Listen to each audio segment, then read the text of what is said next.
Bisa dipanjangin lagi ya? Tambah serang bilang bang, tambah serang. Awal. Kobaran api menghanguskan belasan rumah di permukiman padat penduduk di Jalan Bumi Putra Ujung, Cipinang Buder, Pulau Gadung, Jakarta Timur.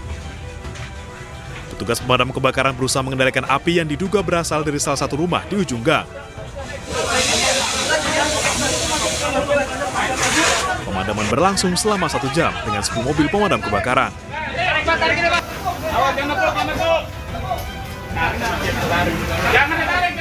Untuk bangunan yang terbakar itu ada 13 unit rumah. Sebagian adalah kontrakan.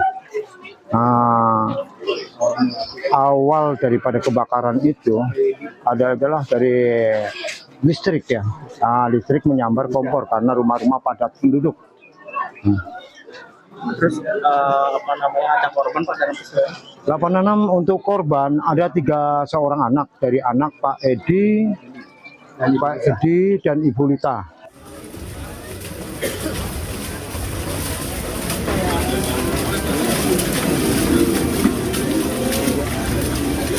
Dalam musibah ini, 3 balita, Kanaya 4 tahun, Asyifa 3,5 tahun, dan Rafka 1,5 tahun meninggal dunia karena terjebak di lantai 2 salah satu rumah.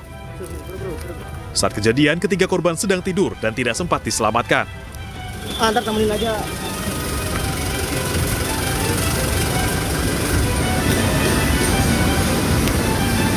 Bibi korban mengatakan, 3 korban dikunci ibu mereka di kamar lantai 2 rumah dan ditinggal mengantar 2 anak lainnya ke sekolah. Iya, tertidur karena tidur, jadi ibunya ninggal mereka untuk antar kakaknya sekolah. Setelah itu kondisi kamarnya dikunci karena anak yang terakhir yang bontot itu suka keluar dari kamar jatuh karena depan pintu kamar itu langsung tangga. Suka jatuh karena udah 2 kali kan jatuh, dadanya sampai bengkak. Nah, untuk antisipasi itu ibunya kunci pintu. Jenazah ketiga korban diotopsi di Rumah Sakit Polri Kramat Jati, Jakarta Timur. Penyebab kebakaran masih diselidiki, namun diduga akibat korsleting listrik dan menyambar ke kompor. Dari Jakarta, Rio Manik, iNews melaporkan. Penyebab kebakaran belasan rumah di Pulau Gadung, Jakarta Timur masih diselidiki Polres Metro Jakarta Timur. Polisi mendalami kemungkinan adanya unsur pidana terkait tewasnya 3 balita yang dikunci dan ditinggal ibu mereka saat kebakaran terjadi.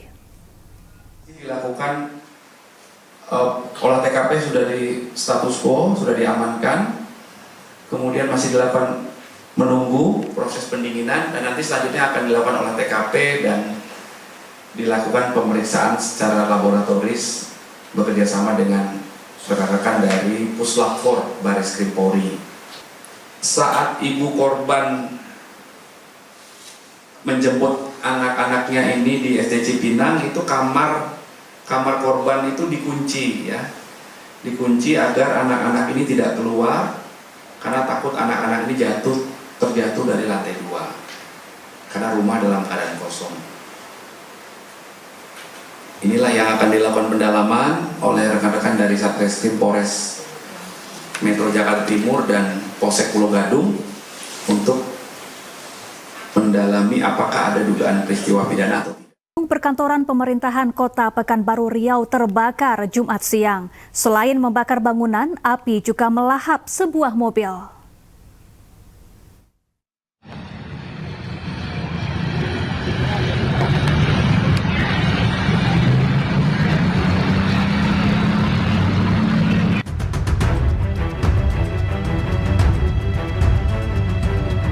Asap tebal mengepul dari sebuah gedung di kompleks perkantoran pemerintahan Kota Pekanbaru, Jumat sekitar pukul 11 siang. Api pertama kali muncul dari plafon lantai 5 ruang PUPR Kota Pekanbaru.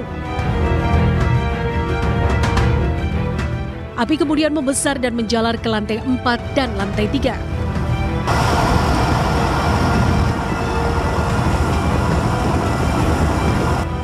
Untuk memadamkan api, sejumlah mobil pemadam kebakaran dikerahkan.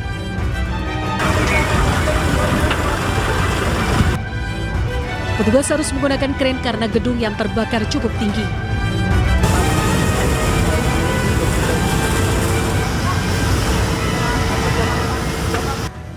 Menurut Sekretaris Daerah Kota Pekanbaru, api menyebar karena material terbakar jatuh ke lantai 4 dan 3. Api berhasil dipadamkan beberapa jam kemudian.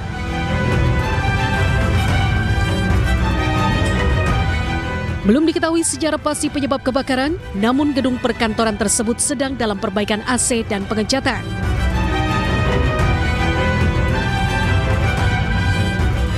Pihak kepolisian dari Polresta Pekanbaru menyelidiki penyebab kebakaran tersebut. Tidak ada korban jiwa dalam peristiwa ini.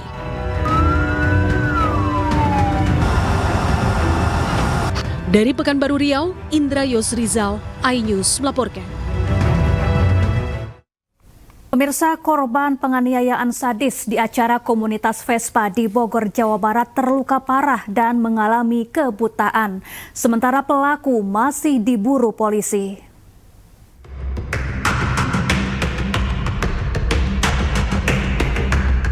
Video penganiayaan di acara komunitas Vespa di Bogor, Jawa Barat viral di media sosial dan menggegerkan publik.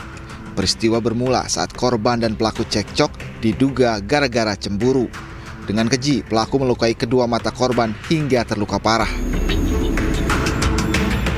Akibat peristiwa ini, korban IN pingsan dan dilarikan ke RSUD Cibinong, Bogor. Kini korban mengalami kebutaan dan harus menjalani perawatan intensif. Ya, dia datang ke acara Vespa, tiba-tiba ketemu temennya. Nah, di sana ada cekcok mungkin, langsunglah terjadi pengeroyokan dan pencongkelan mata itu. Sekarang korban mengalami kebutaan ya, Pak? Kemungkinan, Pak. Sementara itu polisi masih mendalami kasus ini, adapun pelaku masih diburu polisi. Ada bukti-bukti yang kita dapati, cuman semuanya masih dalam pemeriksaan forensik.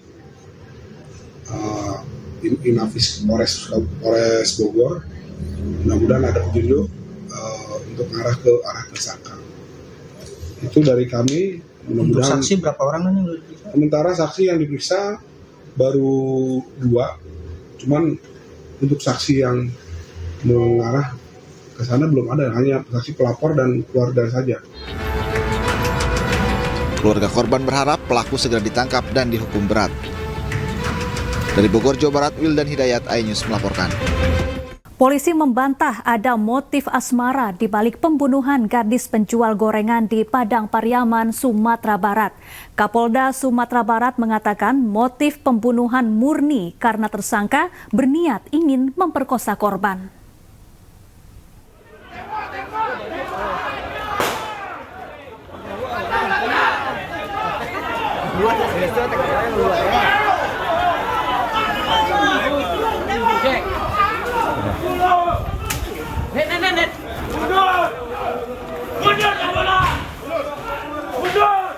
Warga bersama aparat kepolisian menggerbek sebuah rumah kosong di daerah Padang Kabau, Kayu Tanam, Kabupaten Padang Pariaman, Sumatera Barat. Pihak kepolisian mendapatkan informasi dari warga yang merasa curiga akibat rumah yang sering ditinggal penghuninya itu kerap terkunci dari dalam. Usai mendobrak rumah, pihak kepolisian pun akhirnya mendapati IS yang merupakan pembunuh gadis penjual gorengan di atas loteng. IS yang bersembunyi selama 11 hari ini akhirnya harus ditarik secara paksa oleh pihak kepolisian dari atas loteng. Polisi kemudian mengamankan tersangka ke Mapolres Padang Pariaman. Sementara itu, polisi membantah ada motif asmara di balik pembunuhan ini. Kapolda Sumatera Barat mengatakan motif pembunuhan murni karena tersangka berniat ingin memperkosa korban. Tujuannya adalah memperkosa. Jadi awalnya hanya ingin memperkosa. Tetapi dengan menyebab itulah mungkin kita masih mendalami dari persidangan apakah di situ hanya pingsan atau kemudian meninggal. Karena tersangka itu tidak tahu, yang pasti melihat saat 6 menit disekap itu tuh pernapasan itu kemudian tidak sadarkan diri, kemudian baru diseret ke atas 300 meter baru diperkosa di situ diambil. Sebelumnya diketahui, IS pernah beberapa kali masuk penjara karena sejumlah kasus berbeda. IS diduga melakukan pembunuhan dan pemerkosaan kepada NKS yang merupakan pedagang gorengan. Dari Padang Pariaman, Sumatera Barat, Eka Guspriyadi, iNews melaporkan. Pemirsa, sidang lanjutan peninjauan kembali 7 terpidana kasus Vina digelar di Pengadilan Negeri Kota Cirebon, Jawa Barat. Kuasa hukum menghadirkan Dedi Mulyadi yang memberikan keterangan di hadapan majelis hakim. Pagi, Pak Dedi.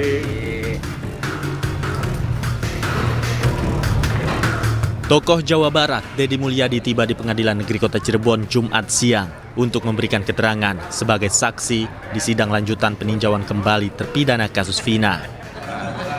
Kuasa hukum pemohon menyiapkan 6 orang saksi dan ahli, yang diantaranya adalah Dedi Mulyadi, Reza Indragiri, dan sejumlah saksi yang merupakan teman almarhum Eki.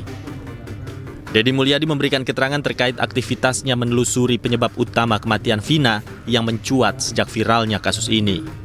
Dedi bahkan telah meminta keterangan dari berbagai pihak lain dari saksi di lokasi. Ya, apa yang saya sampaikan adalah hal-hal yang saya temukan melalui wawancara-wawancara yang saya lakukan terhadap keluarga korban, para saksi, keluarga Vina, Linda, yang tidak saya bisa wawancara adalah keluarganya dari Eki. Kan? Dari seluruh rangkaian itu kan bisa dilihat oleh semuanya, sudah terekam tadi, sudah tergambarkan bagaimana peristiwa itu terjadi. Sehingga menurut saya peristiwanya adalah peristiwa kecelakaan murni, kecelakaan tunggal. Sebelumnya, kuasa hukum para terpidana juga menghadirkan mantan Kabar Reskrim Polri Susno Duaji sebagai saksi ahli. Di hadapan majelis hakim, Susno menegaskan kematian Vina dan Eki disebabkan kecelakaan tunggal sesuai penyelidik awal pihak kepolisian Resort Cirebon. Selain Dedi Mulyadi dan Susno Duaji, tim kuasa hukum terpidana kasus Vina juga akan menghadirkan psikolog forensik Reza Indragiri untuk memberikan keterangannya di sidang PK terpidana kasus Vina. Dari Cirebon, Jawa Barat, Toy Iskandar, iNews melaporkan. Pemirsa, upacara penutupan PON ke-21 Aceh Sumut 2024 sukses digelar di Stadion Utama Sumatera Utara. Berbagai pertunjukan dan penampilan memeriahkan penutupan ajang olahraga terbesar di Indonesia ini.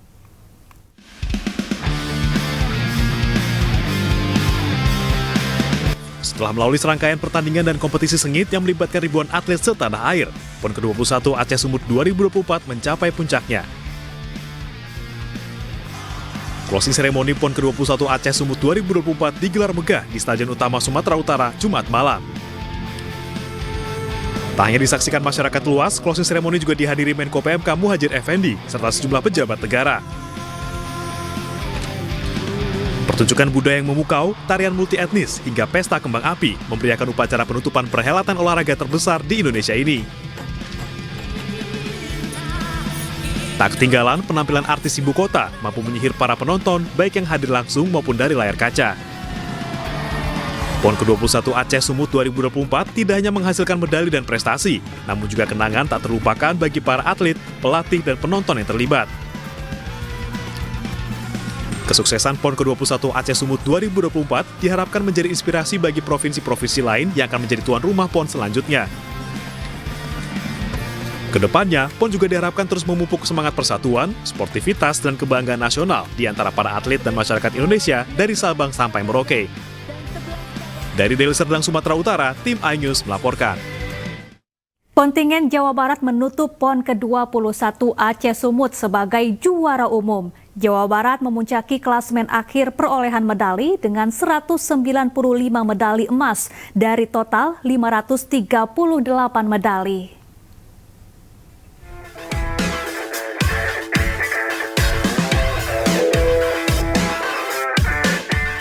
Kontingen Jawa Barat menutup PON ke-21 Aceh Sumut sebagai juara umum. Tim Jabar unggul dari pesaing kuatnya kontingen Jakarta dan Jawa Timur. Jawa Barat memuncaki klasemen akhir perolehan medali dengan 195 medali emas dari total 538 medali. Sedangkan Jakarta harus puas dengan posisi runner-up dengan 184 medali emas dari total 479 medali. Jawa Timur menutup PON kali ini di peringkat ketiga dengan 145 medali emas dari total 425 medali.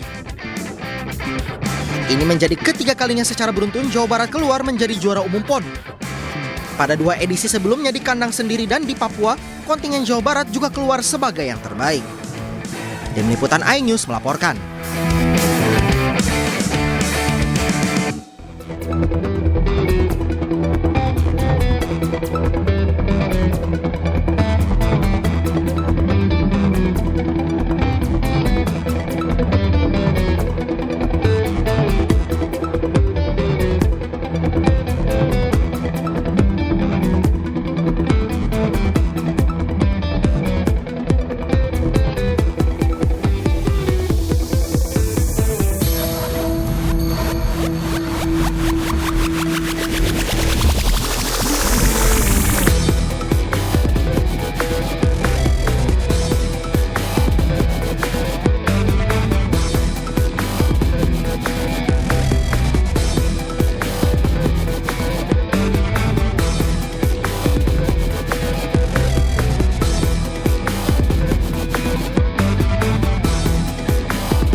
Pemirsa, jajaran TNI Angkatan Laut berhasil menggagalkan penyelundupan narkoba dari luar negeri. Dari penangkapan ini, petugas menyita 84,75 kg kokain.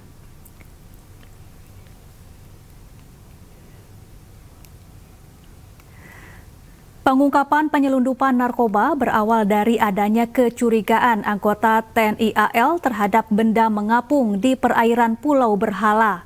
Setelah diperiksa, ditemukan dalam bungkusan tas hitam berupa kokain dengan berat total 84,75 kg. Selain kokain, jajaran TNI AL juga berhasil mengamankan sabu di Nunukan yang berasal dari Malaysia dengan berat 1.065 gram. Keberhasilan penggagalan penyelundupan narkoba merupakan hasil kerjasama informasi yang didapat TNI AL bersama Polri, BIN, BAIS, dan BNN. Penggagalan narkoba ini merupakan komitmen TNI AL untuk menyelamatkan anak bangsa dari ancaman narkoba dari luar negeri. Dengan tugas pokok kami juga untuk memberikan betapa rentannya penyelundupan narkoba ke wilayah kita, sehingga kita harus tetap waspada karena dihadapkan kepada konstelasi geografi wilayah Indonesia ini adalah negara kepulauan, sehingga dari manapun masuknya itu bisa mudah. Pemirsa, DPR mengesahkan perubahan Undang-Undang Kementerian Negara yang akan membuat Presiden terpilih Prabowo Subianto lebih leluasa menyusun kabinetnya. Jumlah kementerian yang ditetapkan akan disesuaikan dengan kebutuhan Presiden.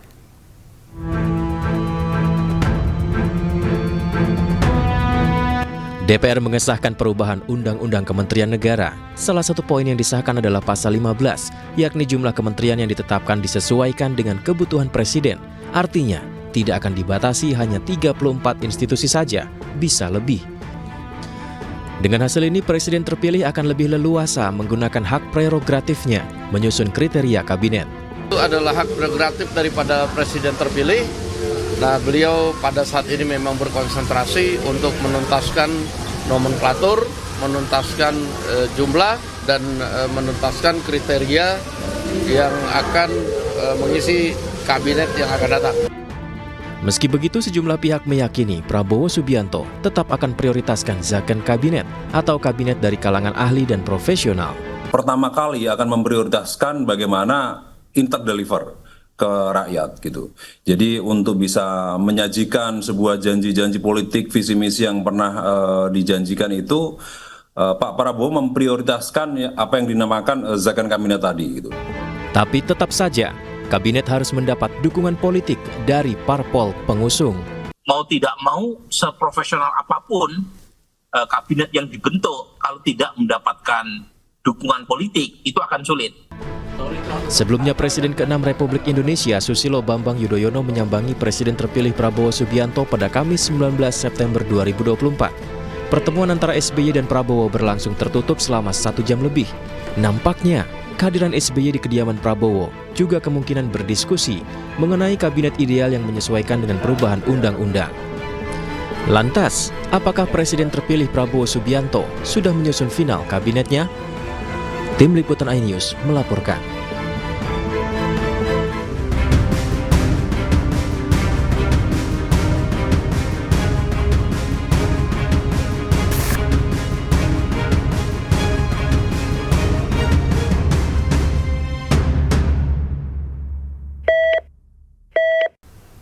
Pemirsa, Menteri Pertahanan yang juga Presiden terpilih Prabowo Subianto berkunjung ke Manila, Filipina. Prabowo diagendakan bertemu dengan Presiden Filipina Ferdinand Romualdez Marcos Jr. atau Bongbong Marcos hari ini. Dengan menumpangi pesawat kenegaraan, Menteri Pertahanan Prabowo Subianto tiba di Villamor Airbase Manila pada Kamis malam. Kedatangan Prabowo disambut dengan upacara kehormatan dan diterima oleh Komandan Instalasi Udara dan Komando Pengembangan Pangkalan Angkatan Udara Filipina, Pablo Rustina. Prabowo diagendakan bertemu dengan Presiden Filipina Ferdinand Romualdez Marcos Jr. atau Bongbong Marcos di Istana Malacanang, Manila hari ini. Kunjungan Menhan Prabowo ke Filipina ini menjadi bagian dari komitmennya dalam memperkuat kerjasama pertahanan di wilayah Asia Tenggara dan membangun kemitraan yang strategis antara Indonesia dan Filipina.